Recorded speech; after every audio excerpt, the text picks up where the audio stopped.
Morning, everybody. Brad Johnson here to kick off Bottom Line Thursday. Morning, Brad. Chris Bullis. Chris Byer. What do we have this week, sir? Well, it's not a real exciting topic, but it's an important topic.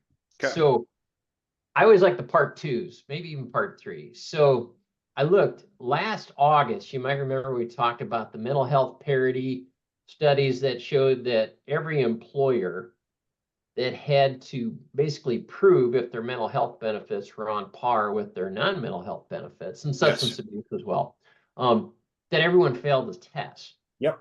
And so the Department of Labor went to work with some other agencies to try to strengthen the rules, clarify if they could. Well, they finally came up with those proposed regs, or actually the final regs, not proposed regs. So they're out now. And some of these rules go into effect this coming January. Some will go into effect the following January. They are so complex. We're going to need our compliance person, I'm convinced, to come on the line. But I think just to let you know, by way of background, the current test that no one could pass, there was a 39-page self-compliance tool by the feds how to comply with that one. I'm guessing they're going to update that. It's probably gonna be bigger than 39 pages, but I think, let's talk about the bottom line of this thing.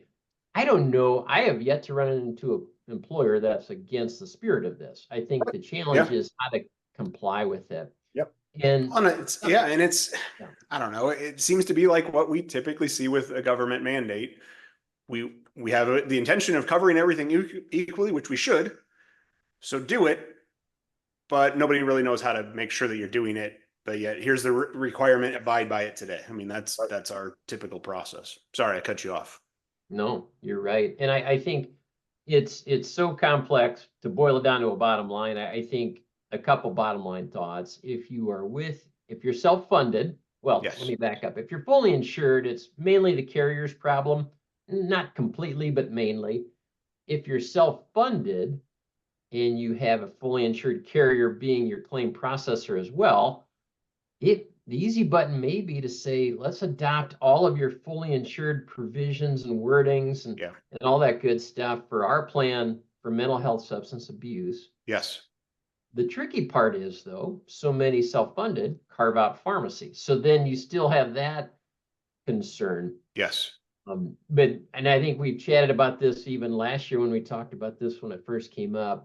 Employers nationwide, especially in our market, probably unless you have 100,000 employees, you don't have the bandwidth to do a lot of stuff yourself. You really count on your TPA or your carrier to do it. Yes. So I know the TPAs and carriers aren't looking for one next thing to do, but I think they're the only logical spot to figure out if a group's in compliance. How do we actually fix it to make it work? Yeah.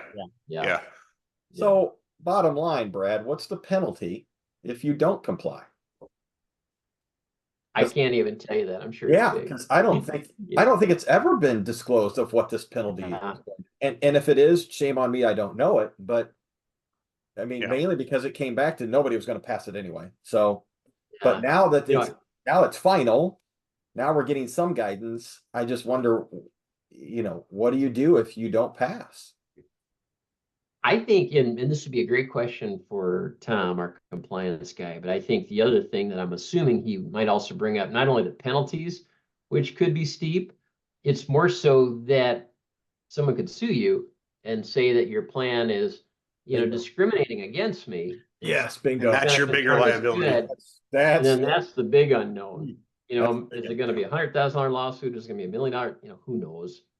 I think that's the wild card with all this stuff being out of quote unquote compliance. Yeah, that makes sense. I believe we'll have more to come on this, won't we, Brad?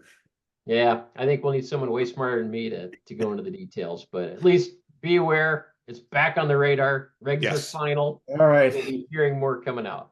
Thank you for the updates. Thank you, Brad. We'll see you next time with more fun. Thanks, guys. Thanks, guys. All right. Bye.